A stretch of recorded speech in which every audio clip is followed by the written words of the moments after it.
Hello so guys, আজকে তোমাদের জন্য আমি একটি ভিডিও নিয়ে আসলাম। তোমরা যারা চ্যানেলে নতুন আছো প্লিজ সাবস্ক্রাইব করে দিবা, আর যারা চ্যানেলে আগে তুমি সাবস্ক্রাইব করে আসো প্লিজ একটি লাইক করে দিবা।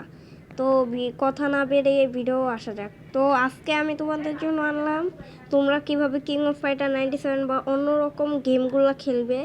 তো তোমরা তোমাদের গুগল প্লে স্টোরে আসবা, আসার পরে সার্চে আসবা, সার্চে এসে তোমাদের লিখতে হবে ক্লাসিক গেম।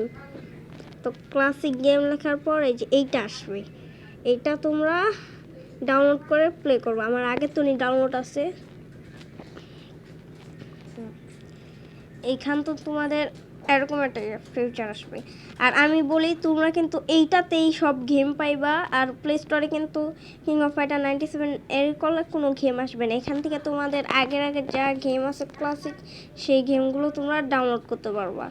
দেখো অনেক গেম আছে। এই গেমগুলো তোমাদের কিভাবে ডাউনলোড করতে হবে আমি সেটাও দেখিয়ে দিচ্ছি এই ভিডিওর মাধ্যমে। তোমার যে গেম পছন্দ হয়েছে এটাতে ঢুকবা, একটা গেমে ক্লিক করবা, এই যে এই গেমের লোগোতে ক্লিক করবা, ডাউনলোডে ক্লিক করবা, আবার ডাউনলোডে ক্লিক করে দেখো ডাউনলোড হতে থাকবে, ডাউনলোড হতে থাকবে, এইভাবে ডাউনলোড হতে থাকবে। আর ডিসকানেক্ট আমি করে দিচ্ছি কারণ আমার ডাউনলোড করানোর দরকার নেই। এটি আমার আগে তো অনেক গেম ডাউনলোড আছে। আর এই যে তোমাদের এই যে এইখানে সব গেমগুলো আসবে, এইখানে সব গেমগুলো আসবে। তোমরা এইখান থেকে স্টার্ট প্লে টিপ দিলেই তোমাদের গেম হয়ে যাবে। তো আজকের ভিডিও এ পর্যন্তই। আল্লাহ হাফেজ।